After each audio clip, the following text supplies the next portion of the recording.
I also made this today. What? That's great. Well, that's neat. All right, I forgot we were potting it. Yeah, Whenever you're ready, Code. that's okay. We should probably keep that in. All right. It's another episode of the Joneses for Sports podcast. The Detroit Tigers have the best record in baseball. Can they keep it going or will they falter? We're going to spend a good chunk of time talking about our Tigers, have a little bit of a Tigers pod, but we're also going to talk Michigan basketball, making some waves in the transfer portal, what we think of their roster during the offseason. Let's get right into it. Welcome to the Jonesing for Sports podcast.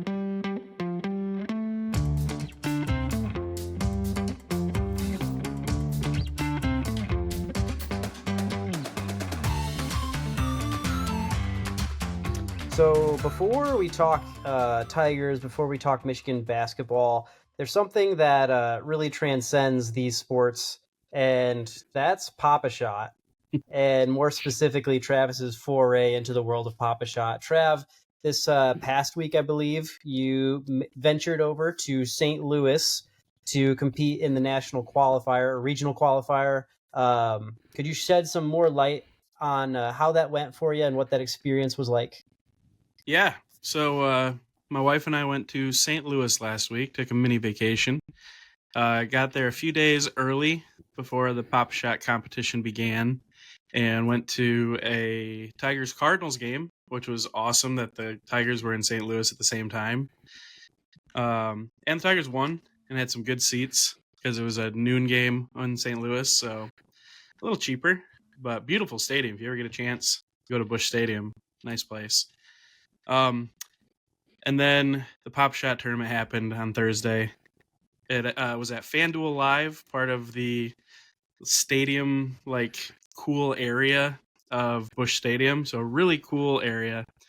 And I got there early because our hotel was right down the road. So we just got there about 20 minutes early. And as soon as I walk in, I see this 6'9" guy who was the runner-up national champion last year.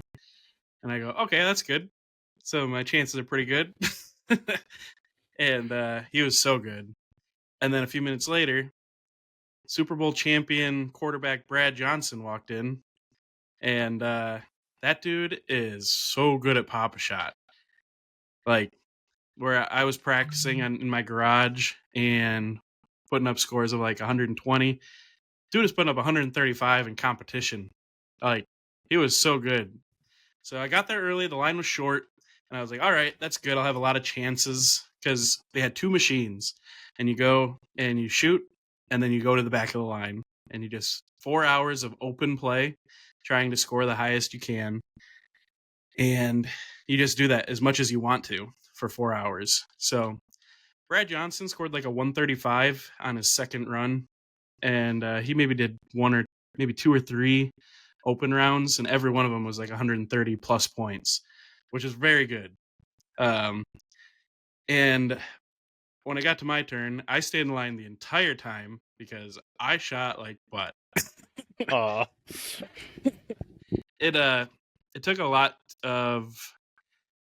It was a different machine, so different, just how the balls gather and shoot, and not to make excuses. I was surrounded by a lot of guys like me who got addicted to Pop-A-Shot over the last few months because we watched it on ESPN Ocho, and I was in line with these same guys all night. So we were talking, all shooting about the same scores.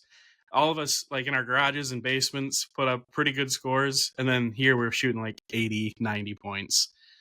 So I did not qualify. Neither did Brad Johnson or the runner-up. It was a new guy who was very good. But does only one guy qualify? Only one person qualifies for the national championship. That's rough. So there was probably maybe 80 people.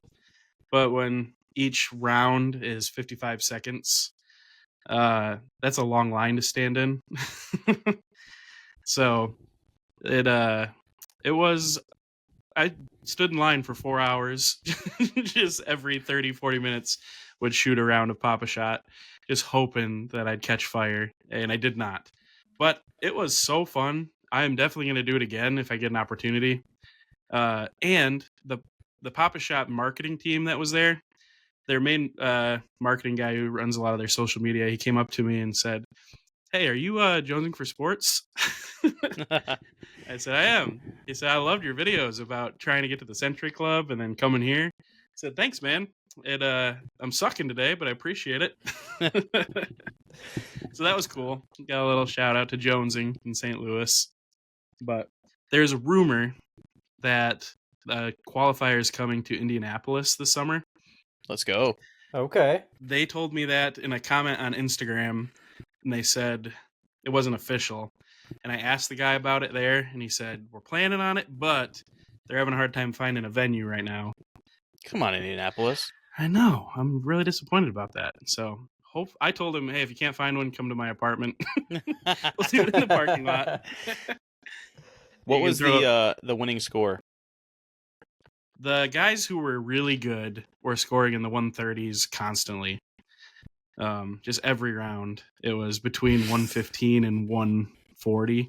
So if you qualified, not qualified for the Nationals, but through open play, the top 8 scores went into a playoff. Oh, gotcha. Okay. A 1 seed would go against the 8 seed, and they'd play 3 games, and then the championship was best of 5. So winning scores were always like high 130s. Man. But yeah, so I did a few rounds afterwards in my garage, and I think it broke me. I was doing really good up and getting up to it. Still wasn't scoring 130. I got work to put in before I can think about qualifying. But yeah, it was tough, but a lot of fun. I think you guys would have enjoyed it a lot. So the credits have started rolling in the film that is Travis's journey to the St. Louis qualifier. But will Travis return in the Papa Shot MCU? Yeah, the end credits go blank, and then you just hear a 3, 2, 1, Papa Shot. Kind of like Thor's clank, or you hear Iron Man, his clanking hammer in the blank screen. Let's go. They do have a qualifier next month, June, in Chicago, which is closer, but it's a freaking Wednesday. So I don't know if I can take more time off for that. You think that's like to weed people out? Like, why? Who plans something on a Wednesday like that? I don't know, but it was like, for just being Papa Shot, it was pretty fun. I've got a lot of videos from it. I'll be putting them together, still working on it, because I documented the experience as much as I could, and my wife took a lot of videos as well. So I'll post them. I'm not proud of what I shot, but gotta post them because the experience was good. Well, I want that that black slide at the end of the pod. Just Travis will return. And I'll have the sound of the Papa Shot. Yeah, you got your work cut out for you. All right, but I'll see what I can do. I think you have only just scratched the surface of your potential, Trav. So I'm excited to see where you go from here. Some might have said the journey ended with this opportunity, and it's either that or it's just starting. So we'll see what happens from here in the end credits. Sounds like nothing but hater talk. Pull up. Pull up. It took 20 movies for Thanos to get every Infinity Gem and snap half of existence out of half of life out of existence. So I'm sorry. I gotta work on my talking. Travis gotta work on Papa Shot, and we'll all be better in due time. Yep, we're working on becoming better people. Papa Shot and talking. I don't know Cody's about better hair people. looks magnificent. Cody's hair, he's having a great hair day. Seriously, you take a picture today. Best hair days ever. I was thinking about chopping it, so maybe I'll keep it going for a little bit longer. No, please the don't. The problem is the sides. I get real mushroom headed, but like maybe just get the sides cleaned up. Do a little. I might. Little bit of a fade on the sides. Yeah. I tend to, but usually I like cut it a little bit shorter on top. We might just let it flow. Yeah, let that We'll see. lettuce thrive. Yeah. Well, something that wouldn't make us better people is if we spent $100,000 irresponsibly. Mhm. That would make me a better person. Would that make you a better person? Yeah. Not with how that's I our spend it, but I'd be a happier person afterwards. Well, that's our shower thought for today. You know, if you had $100K and you couldn't spend it wisely, Bran, how would you spend it? Well, I have two, but I don't know if one is too responsible. So you can veto because I Okay. have a fun one, but then the other one, Trav's gonna veto. probably should be vetoed. There is a house that's not far from us that's a little bit bigger. In New Orleans? No, in where I live. And if I was to sell my house, this house is like $100,000 more expensive than my house is. Is this your apocalypse house? No, that that house, because so I was on, what do you call it, like realtor.com or whatever, and you can, or Zillow or whatever, you Yeah. can look at the map and it shows all the houses, like what their zestimate is of what they would sell for. No, that one's like close to 3 million. The one that I want is So not only even 100,000 more than your house. Yes. And that would be pretty cool because that house has got just about everything I want. My more fun one, I've shared this before. I really want to get, this is my dream, to get a nice big Lake Michigan boat that has like the under deck that you can sleep in, you know, like the cabin. And I want to, and I don't know that circumnavigate is the right word because I'm not going all the way around, but you know what I'm trying to say. I want to go from one end of Michigan all the way around it to the other end, and then, you know, obviously go back. But that sounds to me like the best. I think if there was a past life, or like some deep down in me, I have a connection to the water. I think I have a sailor heart, the heart of a sailor. And to me, to just spend that time on the water battling the elements. Also, maybe I just pull into port and then go find dinner in like Muskegon or Traverse City, or then on the other side of the state where, you know, nothing's really too special over there. But I'm sure they still have restaurants, and I think it would be great to explore. Oh, now I'm pulling into Mackinac Island. And of course, maybe fishing along the way. So I'm going to buy $100,000 Lake Michigan boat that I'll basically just, every time I'm not on the boat, I'll wish I was on it. That's a great answer. There's a dude I see on Instagram every now and then that just sold everything and bought a boat and is traveling to Hawaii. I think he just made it. But like, it was a 30-day trek just by himself. And like, I don't know, with his cat or dog too? maybe? I think his cat. I think his cat was with him. But like every video I see of him, like he just looks rougher and rougher. Cause like you can't sleep that much when you're out there. Like something could go horribly wrong and then you're just screwed. And so I don't know.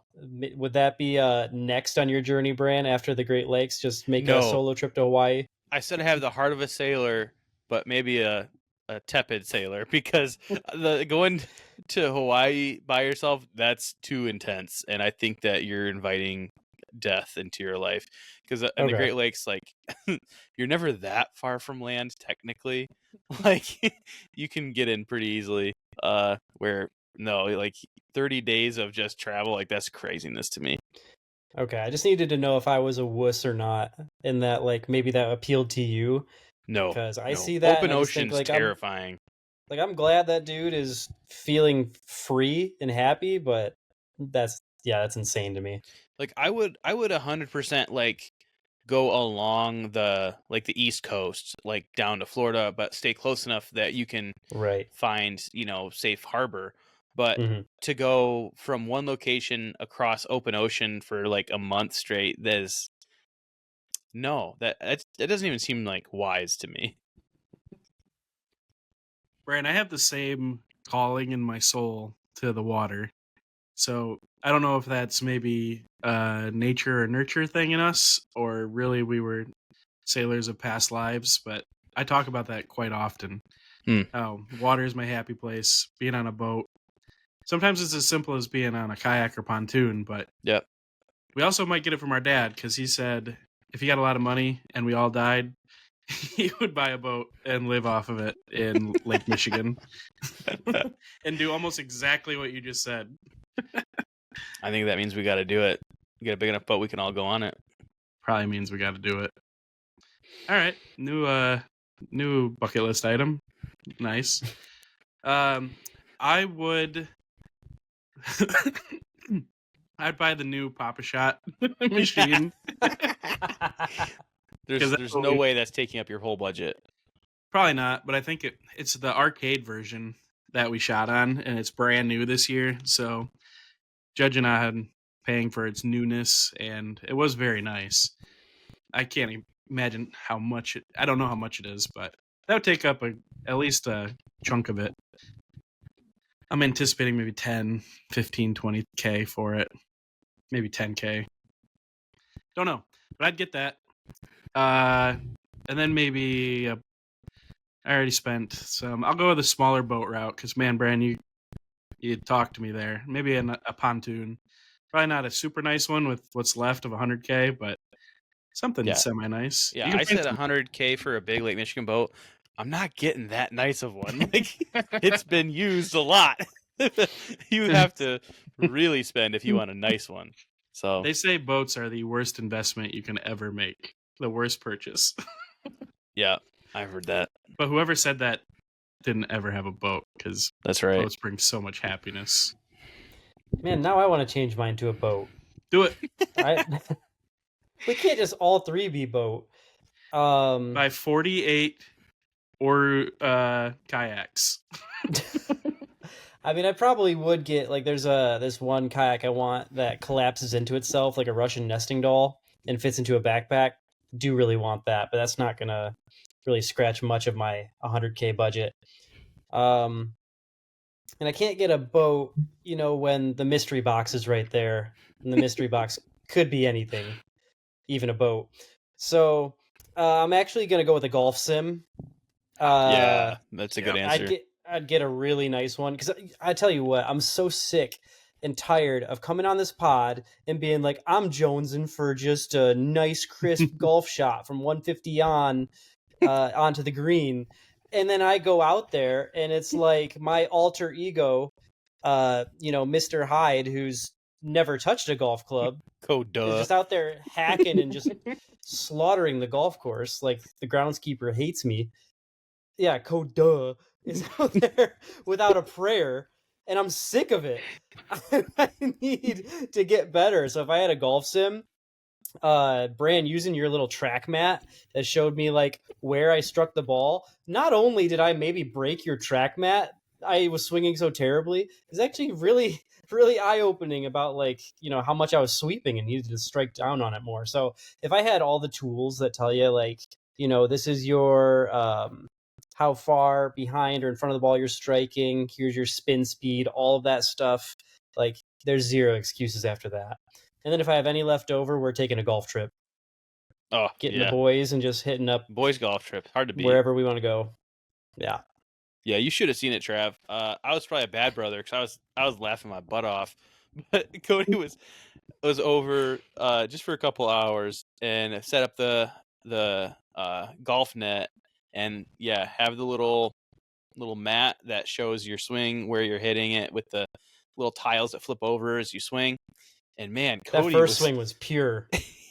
he did. He'd have some pure hits. They're like, oh, that's perfect. And then he'd hit behind the mat and like almost tear the like fabric off of it. I mean, you look based on where the ball position is and where his swing is hitting, he's missing by like 8 inches. And I'm just like, yeah, Cody, you're a really good golfer, but that's 50% of the time. I'm supposed to be doing that stuff, not you. That's the part that's infuriating. I was shocked. is that, like, if that's just what I did and that was who I was as a golfer, I would just be like, all right, I guess that's who I am, as long as I'm what I expect myself to be. But then I have those shots where I was like, oh, I pured it. And it's like I place it on the green from 150 out. It's like, oh, this sport's pretty fun. And then I go to Brandon's house and I break his track mat. And it's like, oh, there he is. There he is. Welcome back, slugger. It's You funny though because it's a little freaking contagious. loser. 'Cause I laughed at Cody, and I had a couple like decent hits, and then I did the same thing. I hit behind it and just about like broke it in half. Like, man, what'd you do to me? And I've hit on that thing a lot, and I've never hit it that bad before. I was like, oh, it's catching. Maybe it's a little more like baseball than we thought. There's that momentum. I believe And negative in momentum. momentum. I think. Don't know the science, but I think Oh, it's there. It's there. Did we ever talk about that on the pod? I think in passing. Well, somebody who seems to have a whole bevy of momentum right now is the Detroit Tigers. I think maybe we should get into some sports talk and discuss how they've been doing. As I mentioned at the start of the pod, they got the best record in baseball.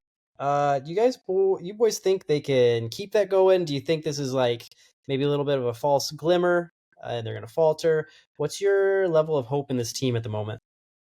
Real quick, when we do our Jonesy Awards later this year, I think we need to add a category to best transition in this pod. And that was a really good one, Code. That was smooth. Oh, thank you. So I like that. I wish I could remember the nomination. one that Brandon did a couple weeks back that made 0 sense, but he just wanted to throw it on me and see how I would take it. I think that should be nominated as well. Yep, I like that. So, any listeners, if you get to this and can remember what that was, hit us up and let us know in the comments or on Discord. If you have way too much free time, Trav, you should just go ahead and add that clip from that week right here. Yeah. If I could find that. It was an all-timer. Yeah, that'd be difficult to find. But, yeah, how are you boys feeling right now? And I guess, like, I think maybe personally it would make sense to just say, like, in your mind, how does this team compare to your hype scale for 2006? Somebody's got a Japanese beetle running by their mic. There's a funny buzzing. The hype is was it 2006 Maglio year? Mm-hmm. Yeah, that's hard to beat. That it is. I don't remember like the regular season. We were younger, and our lunacy for Michigan sports. I mean, we were there, but it's grown over the years. So I'm definitely following along and watching like almost every game of these Tigers, or listening at the very least. Because man, TV or radio, we've got the greatest commentators around. So just that alone builds hype. But it's hard to compare to that year. But 37-20 and having the best record over the last 100 games in all of baseball as well. It's hard to complain, but it's also hard to compare because that Maglio moment in and of itself, that was maybe was my favorite Detroit sports moment. We should rank our Detroit sports moments in a future episode, but it's up there. So hard to compare. The season, though, they're beating expectations. Like we were hoping that they'd continue to do what they did last year, but we weren't sure because the beginning of last year, they were booty cheeks. They were selling at the trade deadline, and it was just looking like this is just another bad Tigers year. And then to flip the switch like they did and make the run that they did, and then now they're continuing it, and they're a legitimate, real good team now, I think. It's awesome. Hype-wise, to answer that question, Code, hype is high. But compared to that year, I'd put it one step below that year because this year is so early still. And we know what happened that year with the most magical moment ever. But this team just wins. They're scoring more than 5 runs a game. which they haven't done since 2008. And we've got pitchers. We got the best pitcher in baseball, who that dude is a monster, and just had one of the greatest pitching outings you can think of. Threw a Maddox, which is a complete game, less than 100 pitches pitched, with 13 strikeouts. Like, what? It's insane. Insane. And his last pitch, everyone was freaking out about his like 6th, 7th inning pitch. That was 102 miles an hour. The last pitch of the game, 102.6 miles an hour. Like, the gas and balls on this guy, awesome. So, hype is high. I am loving it. Comparing it to that year in 2006 is hard, but man, I'm hyped. Yeah, I don't know if I can remember a Tigers team that has won as many close games as these Tigers. I mean, it seems like every single game they win by 1 or 2 runs. And a lot of them are in, the very end towards the back half of the innings, or like 9th inning walk-offs. And I keep waiting for them to kind of go the other way, and they don't. They just keep winning. And I think a big part of that is that they have a really, really impressive team culture right now. And right now their team culture is winning and performing. Trav talked about Scooble's amazing last outing. The thing that I was kind of thinking about, not just based on how good he's been playing, but something I really like about Scooble is he's got a little bit of Max Scherzer in him. He's a little psychotic out there. Yeah. He's screaming after strikeouts. There was a guy that took him deep in his first at bat, and then he struck him out the next at bat, and he just starts screaming at him, and the other guy starts screaming back at him, and then like the bench is cleared, and afterwards Scooble's like, "Oh, my bad," like he realized he probably kind of started something. Like he's not quite to Scherzer's level, because I don't think Scherzer would have like apologized, but the fact that he's just like that intense in like the 3rd inning, like the dude just brings it. So, and that's contagious. I think that the whole team is kind of feeding off of not only Scooble, but I mean, I think that our manager is doing an excellent job of getting these guys to just buy in. And we've had some injuries. The guys that come up have performed. So yeah, I same as Trav. I'm not necessarily ready to give it the same amount of maybe aura or like love as I would give 2006, obviously with the benefit of hindsight, but they're definitely tracking right now. So I don't know. Like I said, I keep waiting for something to flip, and they just keep powering on. Yeah, I think they've just yet to seize the moment the way that 2006 team did. But they have players who show up in big ways. We had Kerry Carpenter in the postseason with the Kerry bomb. That was electric. And Javi's bat has come alive this year. There's so many. Torque has seen his resurgence. Like, you got guys who are slugging the ball. This is a team that could make a deep postseason run. I was so wrong at the start of this year. I thought this is a team that could very well be better than last year's Tigers team and not make it as far in the playoffs. But this is a team where, even though I wouldn't say my hype is as high as 2006, it has the potential to be there. They just need to take advantage and seize the moment. But I'm curious, you mentioned vibes, you mentioned coaching. Why are these guys as good as they are? What's like the biggest contributor? Is it because of coaching? Is it just this is a vibey group of gentlemen? Is it just we have the talent now and we just legitimately are the best or one of the best teams in baseball? What would you say is the biggest factor here? That's so hard, because we watched a lot of these guys struggle early on last year. The stars didn't, but like Scooble struggled, Javi struggled. Injuries were there with some of the guys, and pitching. Man, our starting pitching has been awesome. Even Jack Flaherty, his last 3 outings have been killer. He had a slow start, but he's right back to pitching really great. So that pitching, like Brand said earlier, with them winning so many close games, that's a huge factor to that 37 wins at this point. But you still got to score, and they're scoring runs. Like Brad was talking about their late game heroics. The first half of the season so far, they I think led major leagues in first inning runs.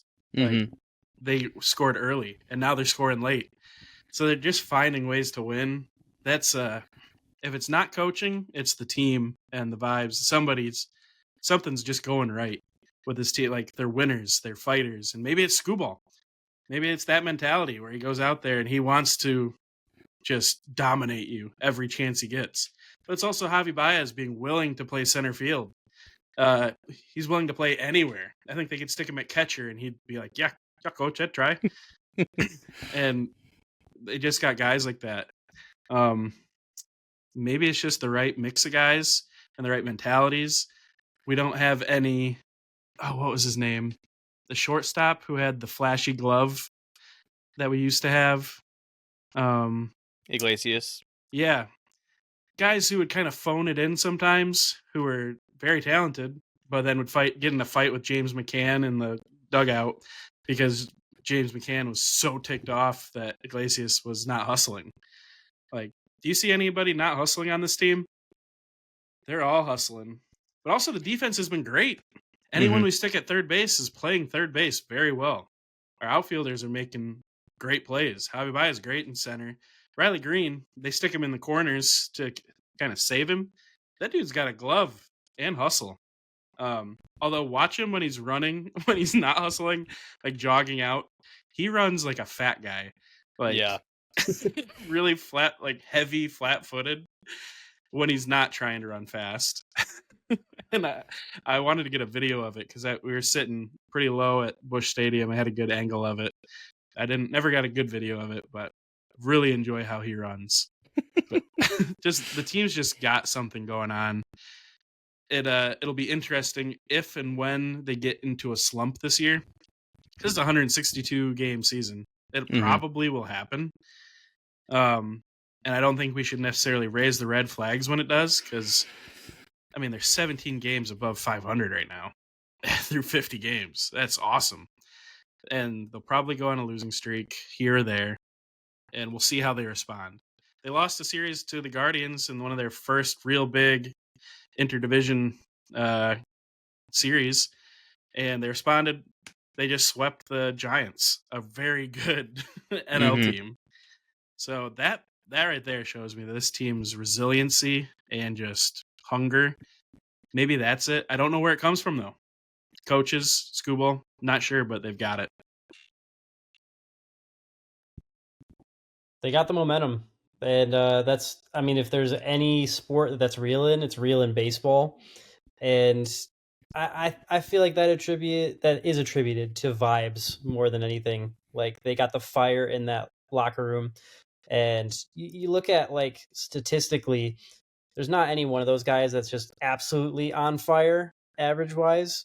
It's just everybody's kind of doing their part. And any given night, you might have a new hero and somebody who, gets that late game winning run. It's beautiful to see that. And I think you could make the argument that that's maybe a sign that they're going to falter a little bit down the stretch because they're having all these close games that could go either way. You could also make the argument that that's what really shows this team has turned a corner, because they're winning those close games and they're no longer the team that, could be in the hunt if they wouldn't just lose all these games that come down to the stretch. These guys are for real. These guys have the talent. I'm torn. I love the vibes.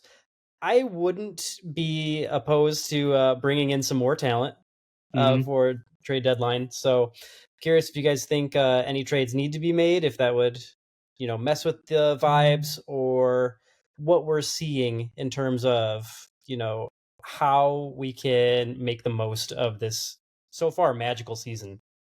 I wouldn't sell the farm, but with the farm system that's ranked third in Major League Baseball right now, they've got the pieces to make some deals where there's their major league team's already quite young and has like Trey Sweeney, Jace Young, Colt Keith, Torque, Green, all young guys. Like, whereas we're not. Usually, I'm looking at that farm system, going, "Who's going to get in next? Who am I excited about?" Right. And honestly, there's one guy in the farm system right now that I'm not parting with, and it's Max Clark, and we're not going to see him for a few years. Almost anyone else, I'm okay with making some moves to either find a third baseman, although McKinstry's been holding his own, and we're getting some guys healthy again. So I think we got to see how these next few weeks work out. Parker Meadows is close to getting back, or is he back? He's close. He was doing a rehab. Close. We just got somebody else back. I'm just spacing, who just had his first game. Anyways, maybe the relief in the bullpen, we could get a little bit of help, because I think the team average is at like 3. The ERA is 3.95 or something. It's 3 something. Not bad. And Conley, awesome. Well, Vest, love him. But maybe they could use another arm in there. Bo Brisky's been struggling a little bit.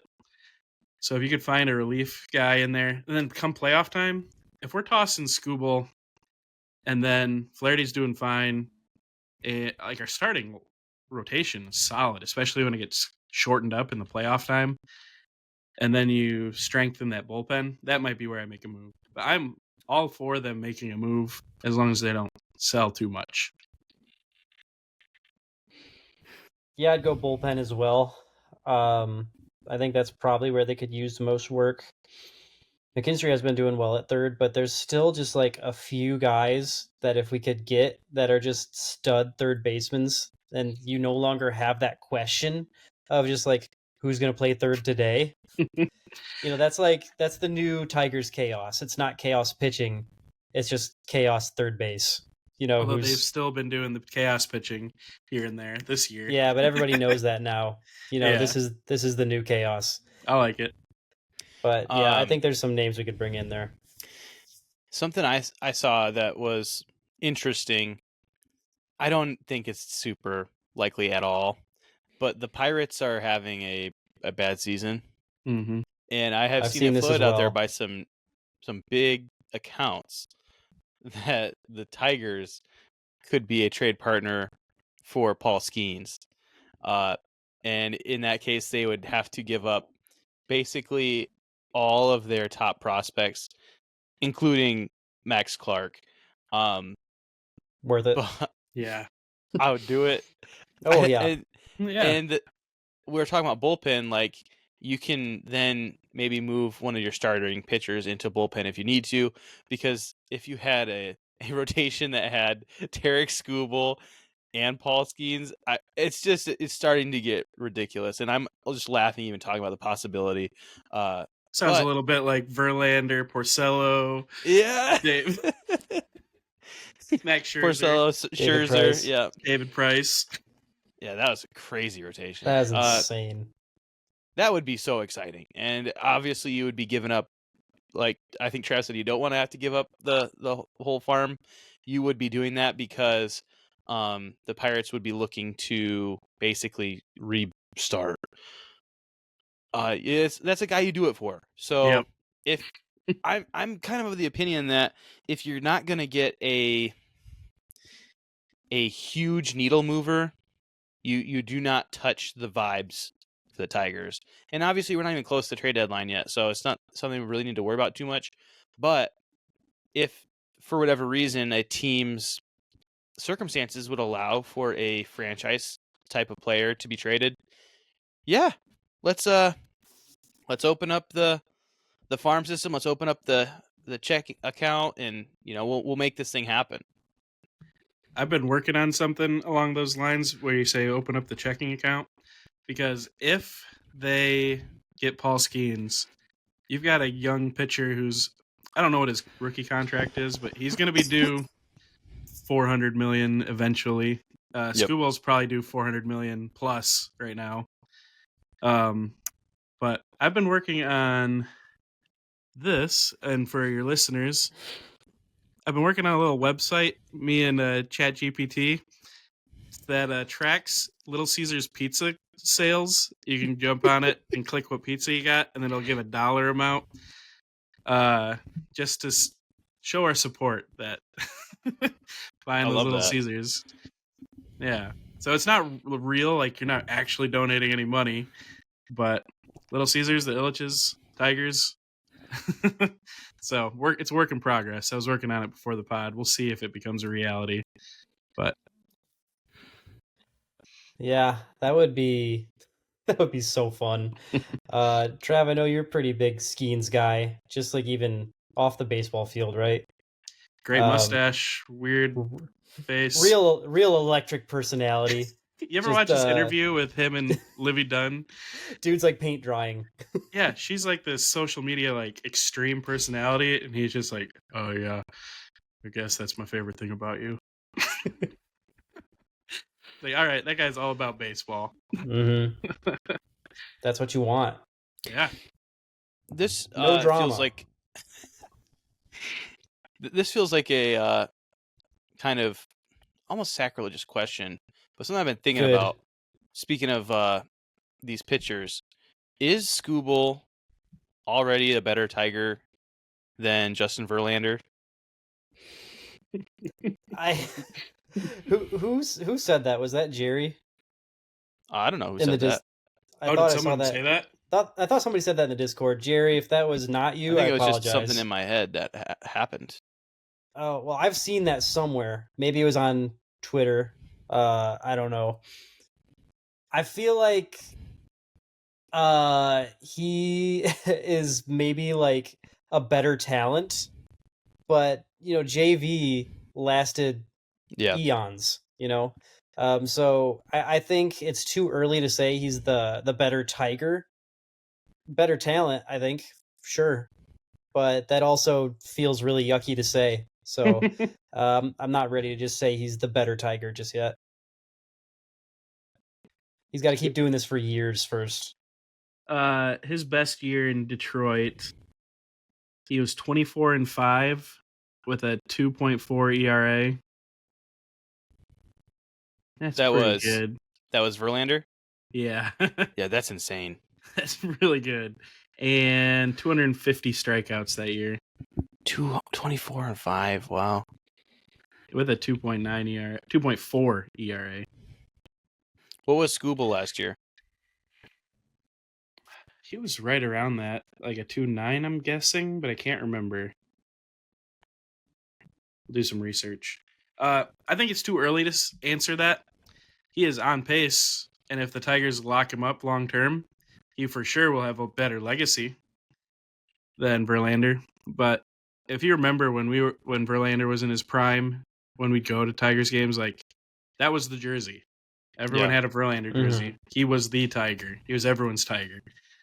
So Scoobs is getting there, and he's on the trajectory to pass him, I think. But I think it's too early to call it, which might be crazy. We're going to look back at this podcast maybe in a few years and be like, remember when we thought Skubal wasn't as there yet? Because he's on track for maybe back-to-back Cy Youngs. How many strikeouts did JV have? It was like 250? 250. His best year, he had 300 one year with Houston. Tarek had 228 last year. But his ERA was 2.39. Okay, so that was better than Verlander. It's like identical. 18-4 record, which I do remember. Skubal had a ton of no decisions that should have been wins. Verlander is hot garbage compared to Skubal. Do you remember when that drunk person yelled at you for wearing that Verlander jersey? Code? What were they saying? Vaguely. You can't wear that anymore. Oh, yeah, that's right. He's an Astro. Yeah, dude was an idiot. Yep. Is a Detroit legend. Quick off topic. Is Verlander on your lifetime Detroit players Mount Rushmore? Yeah, I think so. That's only 4 players in your lifetime. Tough. Yeah. For the Tigers, I think for sure. But all of Detroit, I don't know. Yeah, he is. What do you throw Ben Wallace up there? Barry Sanders. Well, Barry's up Barry there is for George sure. Washington. Yep. And then you got what's his name? The batter. Miguel 3,000 Cabrera. hits. Miguel Cabrera. I'm so tired.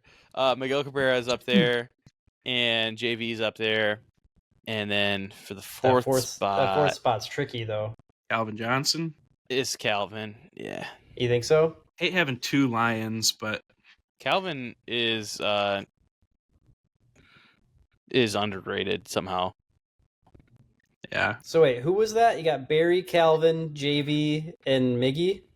Yep, that's I a hate crazy having- Mount Rushmore too. I hate No having no chips up Pistons. there and no Pistons. What was the first one you said? No who? No chips. No championships. Yeah, well, we're Detroit fans, Code.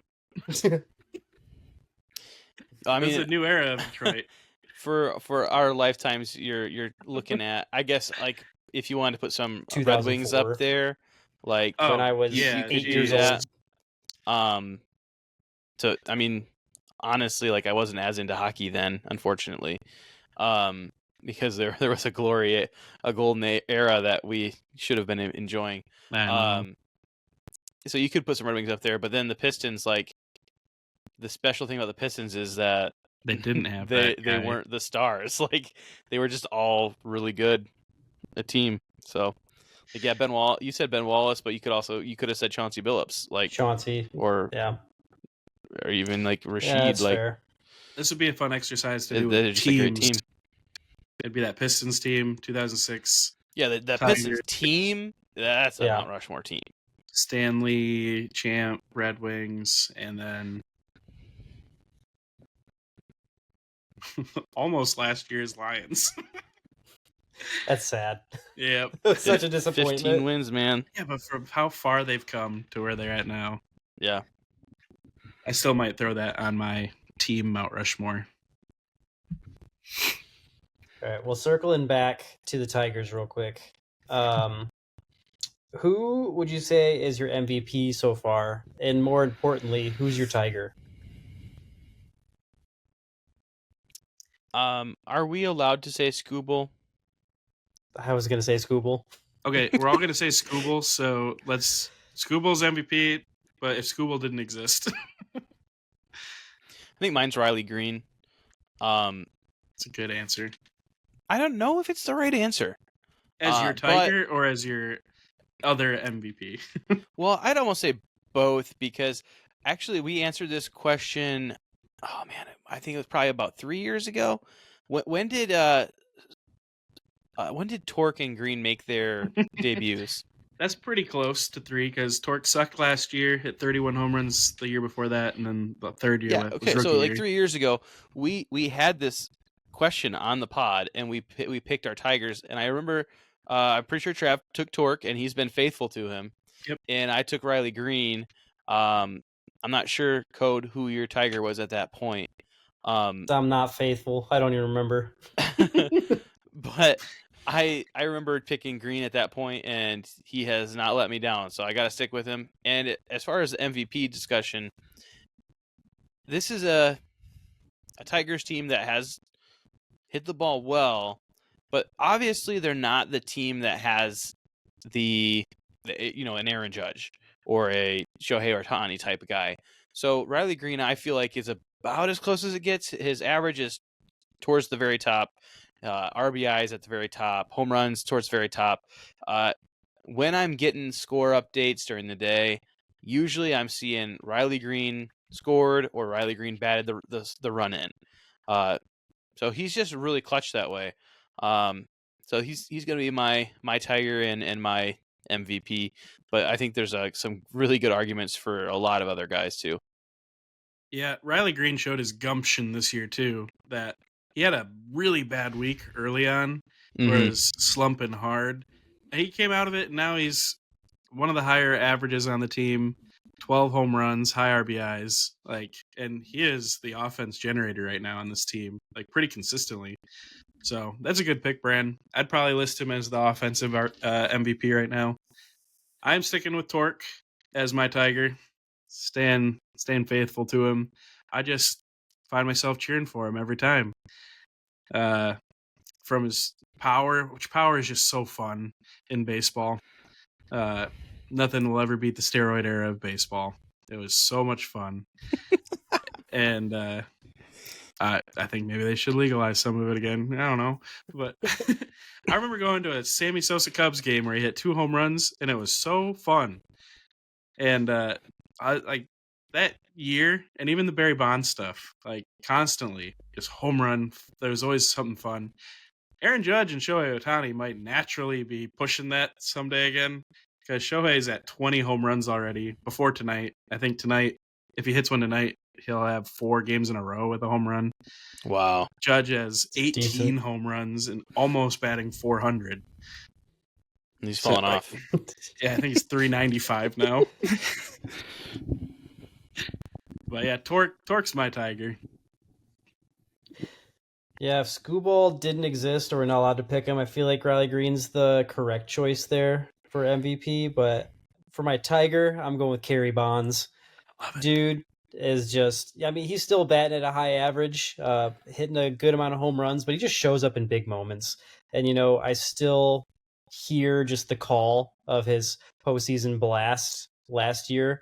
And I daydream of seeing that again this year. The dude's electric. And he has a cool headband he wears all the time. Cool headband and cool nickname. An awesome, cool nickname. Kerry Bonds. Kerry Bonds is top tier. Mm-hmm. All right, so we got some other Tigers that are worth mentioning. We gotta make a stance. Are these dudes back? Are they back or are they whack? Starting off the list, we got Casey Mize. Trav mentioned past 3 or so games, dude's been on a heater. Do we believe he's back, or is he's Casey been Mize injured. whack? Yeah, Flaherty's been on a heater for his last 3. My bad. Yes, Flaherty. I got him mixed up. Mize was really good though before the injury. Yes. Yeah, he was leading baseball in wins for a while. But dude has injury troubles and he's injured right now, so it's scary. I hope he can get healthy and keep going. It doesn't seem like this is too serious what's going on now. So too early to call on Mize, but happy with what I'm seeing. I'm gonna say whack because I think hits a hamstring, and then he's gonna come back for a little bit, and then it'll probably be a finger, and then it'll be the other hamstring, and that's just my sad prediction. I think he's just always got something he's dealing with, and I would love to see a full season of Casey Mize and love to see him live up to that number 1 pick billing. And he does it in flashes, but we need him for the long haul. Haven't seen it yet. And unfortunately, I'm going to stick with the negative. I'll believe it when I see it. So I'm going to say whack.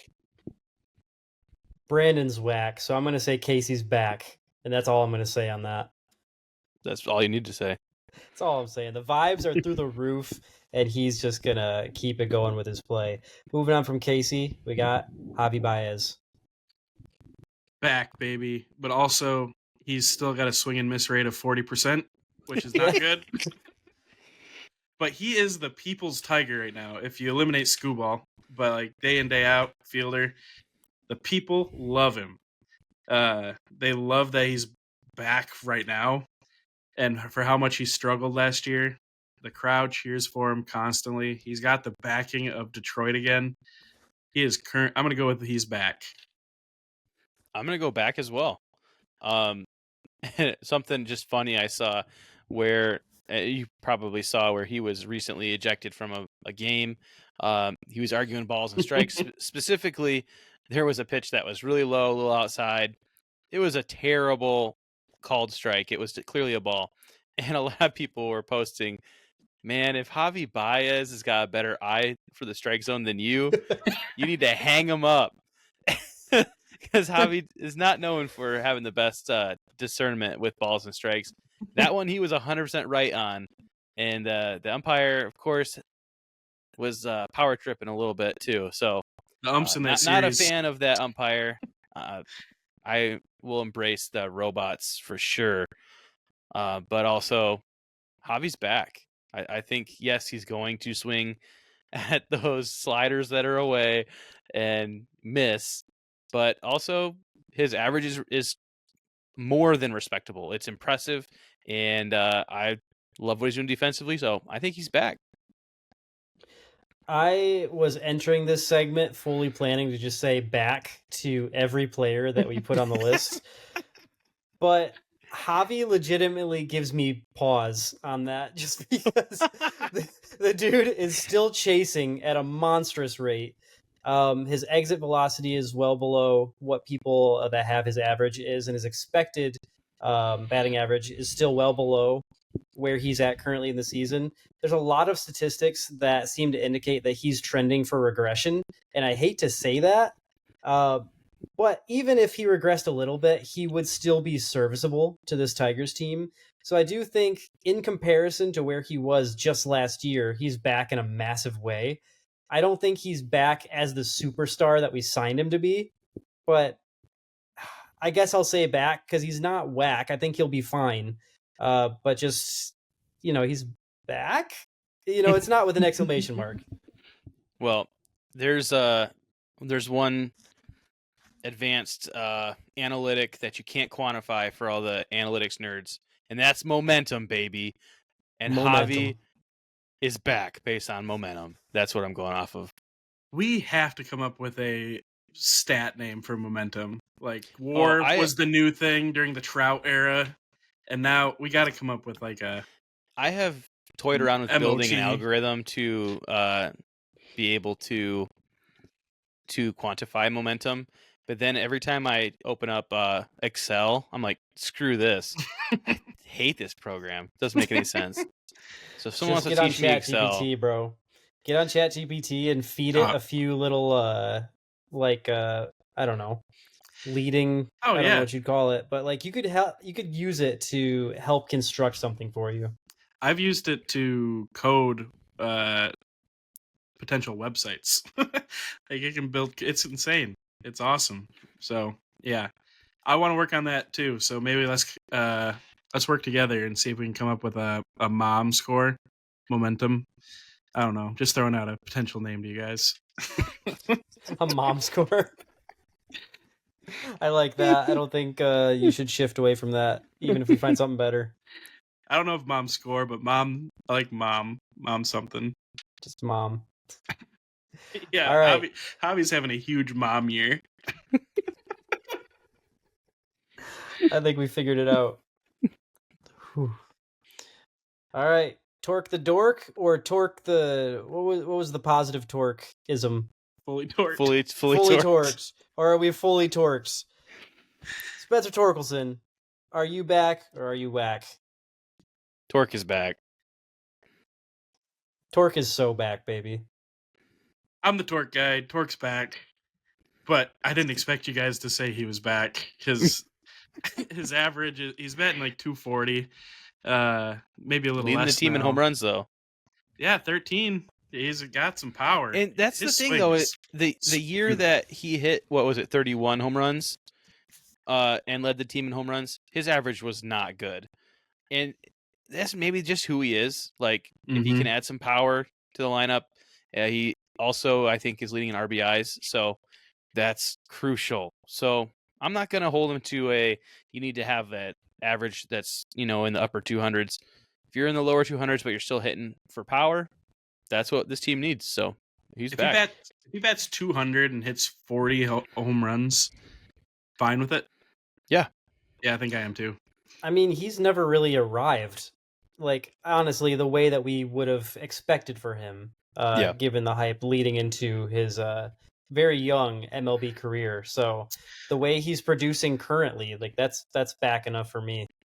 Yeah. I mean, was it 31 home runs 2 years ago? That's close. That's legit production. Second year. And I've been given the way too early torque projection stats on Twitter once in a while.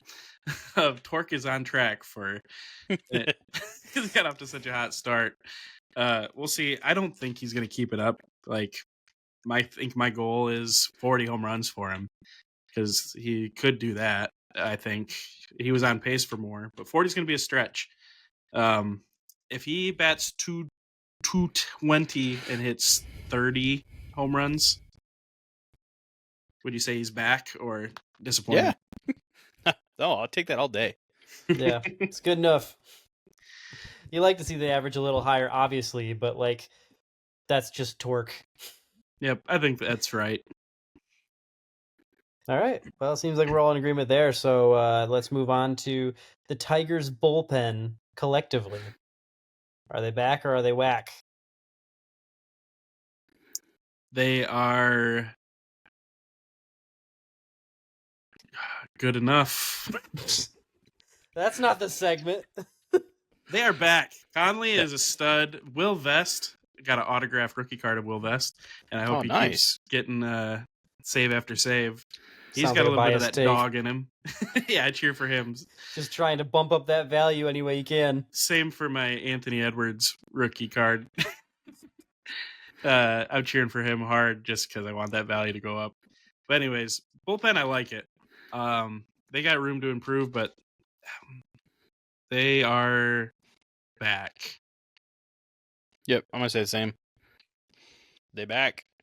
I'm convinced. My lifetime is like watching Tigers, specifically closers that are supposed to be good, that find ways to just give up saves.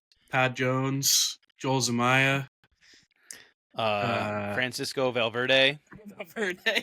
I hated Valverde. He was a heart attack every time he stepped on the mound. Oh, who was the guy? There was another guy. I might be thinking of the wrong guy.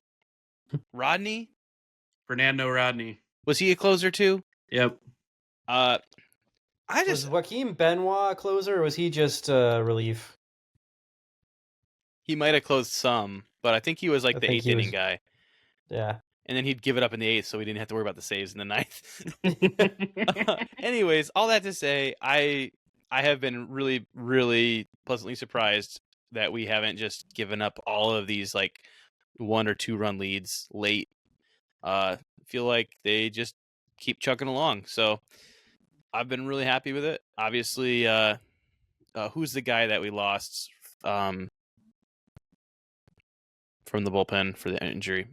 I'm really bad with names tonight. Sorry about that. But if they stay, healthy, I am too. Apparently, I'm feeling good about the bullpen. Yeah, that's good enough for me. I'm back on board with giving the green light to everybody on this segment. They're all back.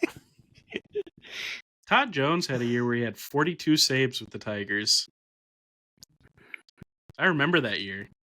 We went to a game when they were like tracking his saves. Yeah. I don't think there's anybody Dad hated more than Todd Jones.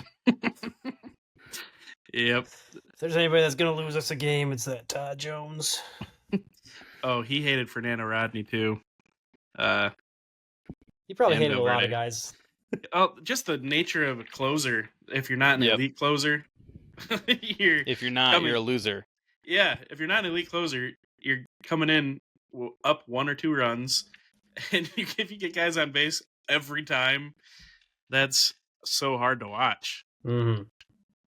But I think every team should have an epic closer walkout song. Like every bullpen guy has a walkout song, but you watch like Mariano Rivera, Ender Sandman, and Tommy Trumpet one for the Mets. Timmy Trumpet. Yeah. It's some of the most hype like moments in a stadium where the music just builds and then the closer just either walks or runs or sprints out of the bullpen. They've got this just epic walk to the mound. Every team should have that. Even if you suck, like when that guy comes in, you get to look forward to that. That's Celtic. Will Vest, Conley, just build it. I love it. All right. Well, before we move on from this segment, and I think the Tigers as a whole, I got one more question for you guys. Who's your Tiger? Dan Dickerson or Jason Benetti? Boy, this is like trying to pick between children. It's a tough one. They're both gems, but I've got to go with Dan Dickerson.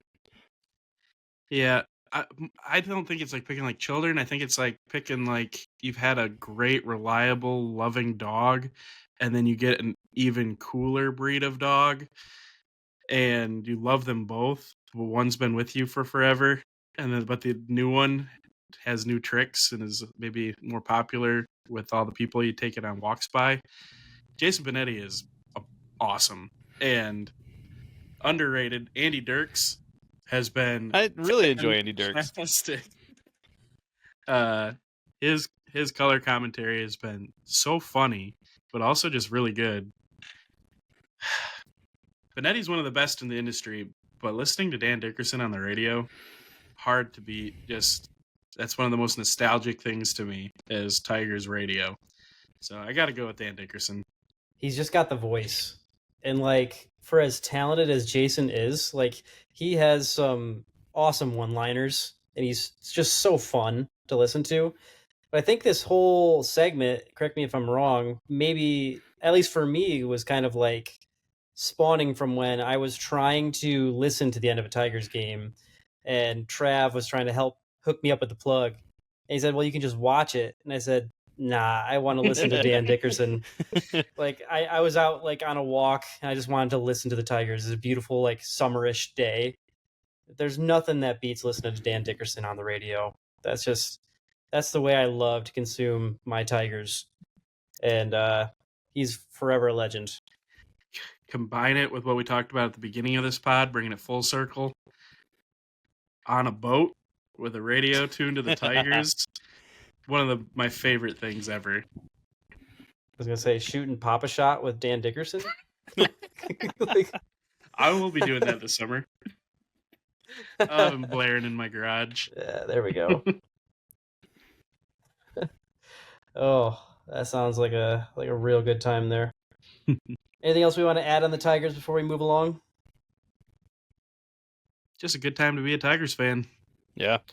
Good time to be a Tigers fan. It's also a pretty decent time to be a Michigan Wolverine as far as college basketball goes.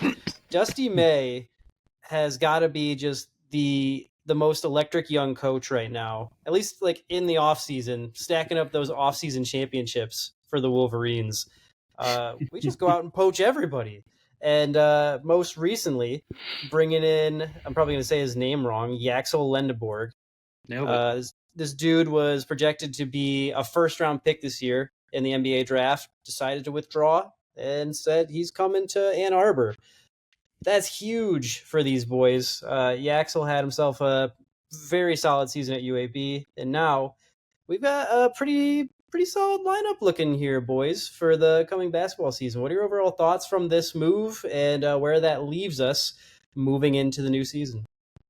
With what you said first, yeah, when they asked Yaxel about it, he said, a lot of coaches and programs offered me a lot of money and more than I'd make first year in the NBA and late first round pick. He said, but Dusty May was the only one that, yeah, we offered him a lot of money, but he said Dusty May was the only one who was okay with me doing this whole draft process. And it seems like Dusty May is just a player first coach. Mm-hmm. And like, why would you ever want to play for someone like Mick Cronin over a guy like Dusty May or even Izzo? Sorry, Sparty fans listening. Where Dusty May, like, he's going to get you to he's proven he's taken teams to the Final Four. He took this Michigan team last year further than we thought at the beginning of the year, built them into a pretty impressive machine. And players just love playing for him. So it's pretty exciting. When I saw Yaxel was coming, I was like, this team next year, the roster build, is pretty interesting. And I'm excited to talk to you about it because I have some questions about the roster, but it's got some exciting pieces that I'm really excited to watch them. Dusty May is like everything we thought Juwan Howard would be and more, because like he gets the players and the players want to play for a guy like him, but he knows the X's and O's. He can motivate the guys and get the the results on the court. So this, we were pretty high on Juwan Howard year 1 too, because he had Beeline guys. We still got Will Cheddar and Amari Burnett on the team, or maybe it's just Will Cheddar now. So maybe this is just all because Juwan built such a great program. yes. Yeah, I think you nailed it, Trev. Yeah. Oh boy. Well, specifically with Yaxel, just as a seeing the swing of what he means to the team before he officially was out, I had seen Michigan kind of preseason in the teens a little bit. I've seen them now as a top 5 team in the nation with Yaxel. So basically you're saying with this guy, this is one of the best, very best teams in the entire country. That's exciting as a fan. I mean, to think that potentially you could be really in contention for something big. The Big Ten, I was actually taking a look, just across the Big Ten. There's going to be some good battles next year. Purdue is loaded. Michigan State is going to be, good as always. Michigan is looking pretty strong. So I'm very excited for this upcoming season. I'm a little torn because the same thing with Bryce Underwood. It feels a little weird to me to be okay, don't go pro and we'll give you $2.5-3 million or whatever. Because I've always kind of been on the other side of that, and so now to be the team that's handing out bags. On the one hand, it's great to have good players to cheer for. On the other, it feels pretty dirty and wrong. Oh, it feels so yucky. We're okay. So you guys are in the same, but at the same time, it's it's gonna happen. Someone's giving them the money. It might as well be your team, I guess. But yeah, it's hard for me to swallow that. But I don't know. I gotta pull it up. Trav, you had sent us basically the roster today. Yeah. It's gonna be interesting. Leaving off some of the probable bench guys. Although this is leaving off one guy who I think is going to get minutes. Goodman, who was on the team that's his name, right? He was on the team last year, but redshirted. He's from Australia. He's a redhead. He is a big body. I think he's going to get minutes next year, especially with some of the questions I have around the rotation that this team might do. So I think this team has a ton of talent, but I got some questions on the rotation. So Elliot Cadeau, pretty straightforward point guard, good turnover, assist to turnover ratio, but seems like LJ Kaysen probably going to be the backup point guard.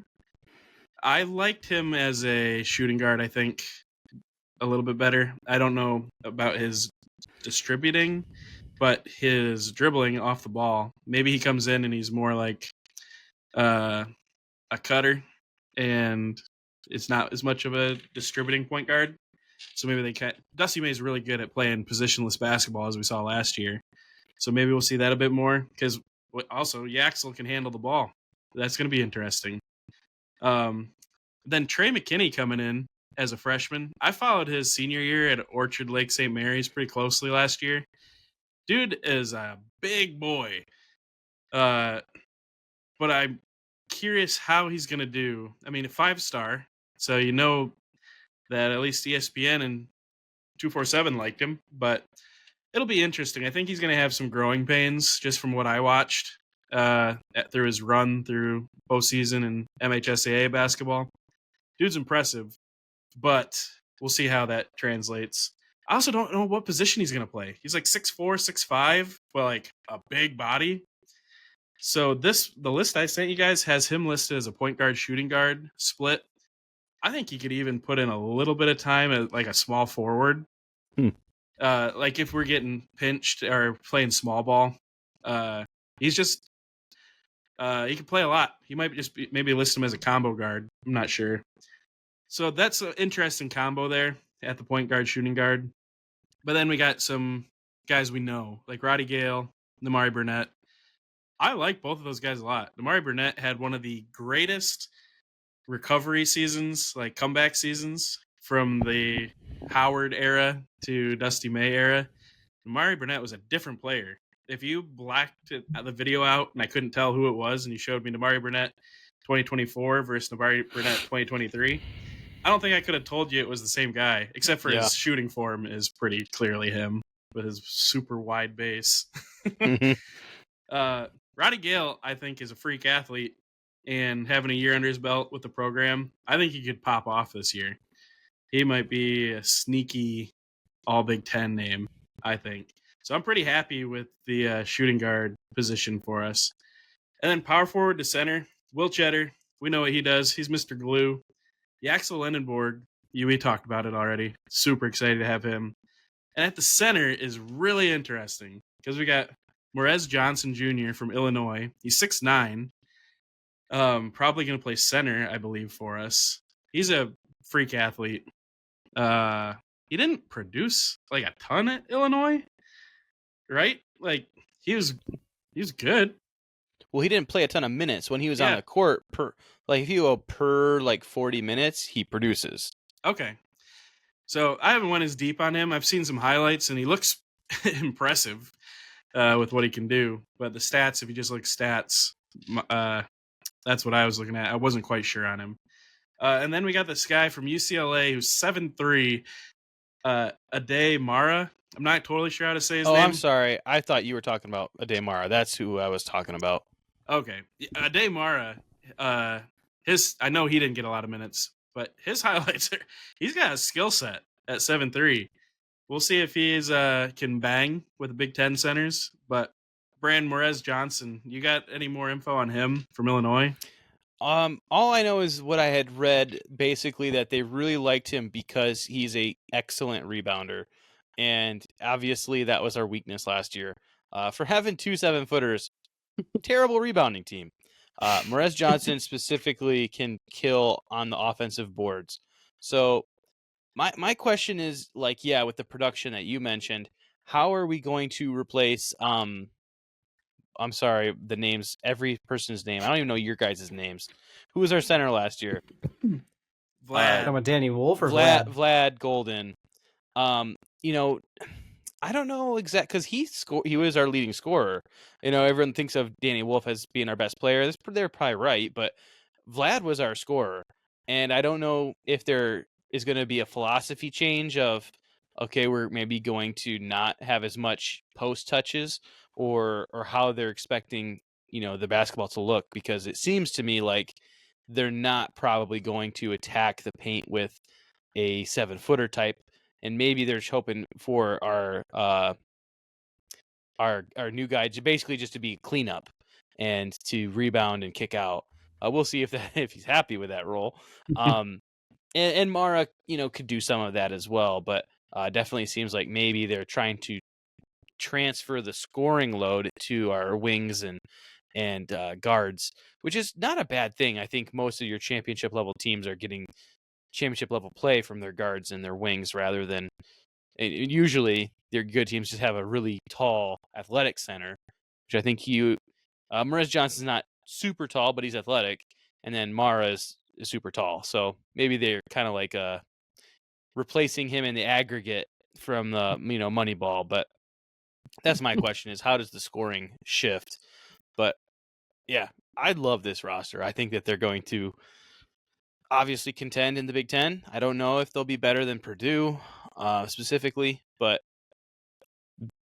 I think they're going to be good enough to contend at a national level. So I'm excited. One of the problems last year was turnovers.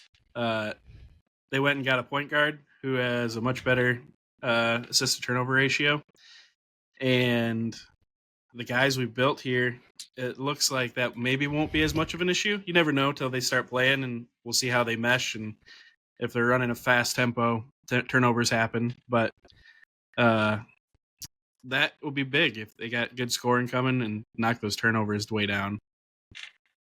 Yeah, I think not moving on from our 7-foot point forward is probably going to help in that regard a bit. R.I.P. Danny Wolf. You were fun to watch, but you'll be fun to watch in the NBA this year as well. Yeah, when the Magic draft him. The Ann Arbor Magic. Ooh. Or the Orlando Wolverines. I'm not sure which flows better. Boys, seems like a pretty solid pod. You guys got anything you're jonesing for before we wrap things up?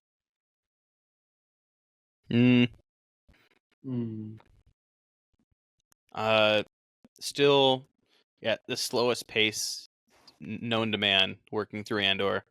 Because fortunately, but also unfortunately, I watch it with my wife, and she falls asleep usually within the first 10 minutes. And then we try again the next night. Does she like it? She does. And I don't know, maybe taking it slow, like for me, like I just like those 10 minutes we watch, I'm like, man, I love this show. And then I look over and she's asleep. I was like, I'll try again tomorrow. I know, right? Let's see. I have been jonesing for boating. Unfortunately, been spending a lot of time on Boat Trader, and I've found some boats to fall in love with, and imagine myself fixing up in all of my just crazy amounts of free time that I don't even know how. But I'll learn for a boat. I'll learn. I'll change. And this show that I just started to watch. Trav gave me his Max access, and if you're not a fan of cringe, I would not recommend it. And it's also very much earning its HBO label. I've started Curb Your Enthusiasm. Nice. Lot of language in that, and crude language, crude jokes. So you gotta keep the little ears and eyes away. But if you're a fan of like Arrested Development, it kind of gives that kind of vibe where the characters, you got to understand that they're just going to make bad decisions. Like you can't cheer for the good outcome. But man, is it funny. But you got to take it in small doses. So that's something I've been checking out lately. And it's also kind of funny too because the show came out in 2000, I think. And so to watch something from 25 years ago and someone, like, cell phones aren't like fully out yet in the show, and it's just funny to watch the everyday life of someone who lived without the technology that we use now. It's like, why isn't he using his GPS? Well, because he doesn't have a GPS or he doesn't know how to use it. It's kind of bizarre. It's like a time capsule. And also it's just, I don't know, it's funny to watch Larry David struggle with the way things are. So, but yeah, cringe comedy, if you can't handle it, like if you don't like Nathan Felder or that kind of stuff, like you probably should stay away from this one. I started watching The Rehearsal last week. It's that's really Nathan cringy. Fielder too, right? Mm-hmm. Yeah. Big old Nathan for you. It is insane. The episode I was watching, he was trying to fix plane crash issues with communication between the co-pilot and the pilot. And it was like real. He was talking to real pilots and going over but he's also trying to run a comedy show. It was just insane. Mm-hmm. Almost too uncomfortable for me to watch that one. It pushes the limits for sure. I haven't been watching The Rehearsal, but I did see something that had to do with something about it. I should find it because I can't use the right words, but basically this lady spent thousands of dollars traveling to his singing competition. But the judges and the crowd was I believe airline pilots. And they're all dressed like airline pilots. And so it's clearly a joke, but this lady thought it was going to be her big break. And all this travel, she flew out multiple times and was very upset to find out that it was all a joke. That's brutal. Yeah. That's Nathan. That's Nathan for you. That is Nathan for you. But you can't stop watching. I can. Because sometimes it gets a little too. It's too hard to watch sometimes, but sometimes it does tickle you just right. I've been jonesing. I got the post-vacation sickness, where wasn't a long vacation in St. Louis, just Wednesday through Friday morning. Drove back Friday morning for carb day at Indy 500. I You want didn't to even tell talk us to you about about that. I that. should talk to you off the pod. But so you were not there for the Indy 500, right? You were just there for like the day before. Yeah, so Friday every Indy 500 year is carb day, which historically was when they had tested carburetors or something. But now it's just another test day where it's mainly a party day where everyone shows up. There's concerts, like All American Rejects did a concert. Oh, cool. They had the Weenie Mobiles, like the I Oscar Mayer saw Wieners. that. Yeah. Watched it, got to see that live. And they sang. How fast did the Wienermobiles drive? So slow. Like, maybe it looked slow because a multiple mile racetrack and we're used to seeing cars go 200 miles an hour, but it looked really slow. It was not an entertaining race, but it was entertaining in the fact that they were weenie cars and they sang the Oscar Mayer Wiener song before the national anthem. They had a guy come up, like official, announced him, and he started singing the Oscar Mayer Wiener song. That's beautiful. It really was. That moment was worth it. Just how much pomp they gave it. But it was cool. Like, they were practicing flyovers on carb days, so Oh, cool. there was just flyover after flyover, and these like Black Hawk helicopters were doing laps around the track, like flying around it. There was some cool stuff, and the people watching is just next level. And I lost my wallet. Oh. Oh no. Yeah, I think it fell out of my pocket at the car. Even drove back the next day to the backyard we paid $30 to park in to look for it and couldn't find it. So that sucked. But what were you going to ask, Brian? Did you watch the Indy 500 at Most all? of it. It was It was hectic. super chaotic. I really enjoyed it. I did too. Like, my wife kept saying, like, what's going on? I was like, I don't know, but it's great. I mean, if the drivers every year would just run over their pit crew like that, like I would watch every year. The pit lane was insane. The one guy caught on fire. Like, it was like Ricky Bobby. Like, I couldn't believe my eyes. I was like, who is like writing this script? Because this is insanity. Like, the crashes on the racetrack made a little bit of sense because it was a little damp, and so maybe they had traction issues. But pit lane didn't make sense. Like, Yeah, there's pit no lane reason you was to a fly war in there zone. and run over your whole pit crew. That was insane. I felt like a bad person because I was like sitting up in my seat, like, "Oh, this is getting good." Like, those Same. guys got hit by a car. Yeah, like the pace car was out before the race started, and the guy crashed. Yeah. And then just seeing his heart break. I know. Like, that poor guy, but also we are off to a good start. Yeah, there's a lot of those heartbreak, like guys that would be driving and someone would just crash into them, like nothing they could do, or their car just stops working, and then you have to watch them like battle tears. I'm like, well, I feel bad for him, but this is great TV. Yep. There was 350,000 people there.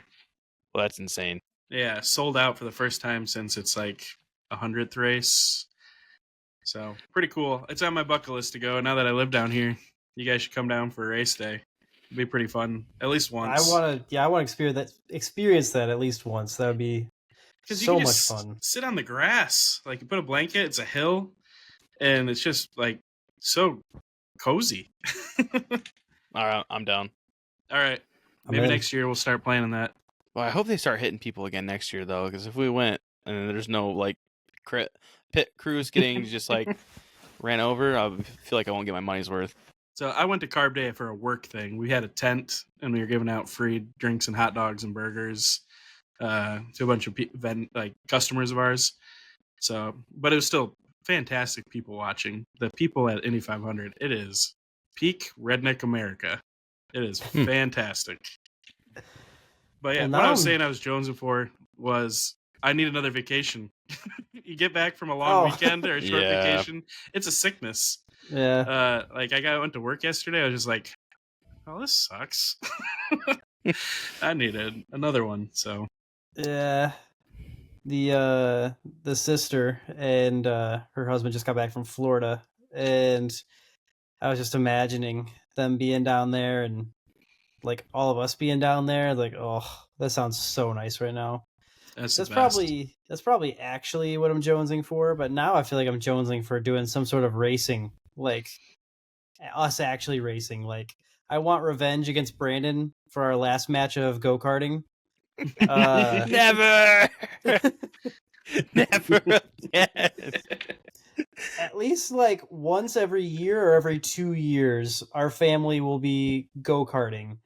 And whether it's me or whether it's Brandon, one of us will get spun out and stuck for at least a lap while the other person taunts them as they pass by every time. Yep. And I refuse to let that be me this next time. I also saw a reel the other day, something I really want to do is these people had like a really light go-kart type of setup. It's not made of metal. It's basically like a plastic cart, but then they would attach it to a harness that a like really hyperactive dog would wear, and they were racing like Mario Kart with their dogs. Whoa, and pretty cool. I really want to do that. I did that with J-Lo once with a longboard around the pond that's at Duck Creek, and it was just pure whimsy. So to do that with a golf or with a cart and a speedy dog and maybe some like banana what do you call them? I was gonna say banana shells, green shells and banana peels. I think could be a real good time. Sounds fantastic. Yeah. So Pure whimsy. if I find somewhere that lets us tap into that magic, I'll let you guys know. But for now, I think I'm going to go out on a limb and say that's about all the time we have for this pod. So, as always, if you guys have made it this far, we appreciate you. Thanks for tuning in to another episode of the Jonesing for Sports podcast. Be sure to get in on the action in the Discord. Hit us up in the mailbag section. Let us know who your Tiger is. And any other questions you have for us, we'd love to engage with it on the pod. So thanks again just for being here. It's a fantastic time to be a Tigers fan. Fantastic time to be a fan just of Michigan in general. We got the #1 recruit in football. We got the #1 transfer portal target in basketball. It's great to be a Michigan Wolverine. It's great to be a Tiger. And it's great to be a member of the Jonesing for Sports community. Thanks for being here with us, guys, and we will see you in the next one. Take it easy.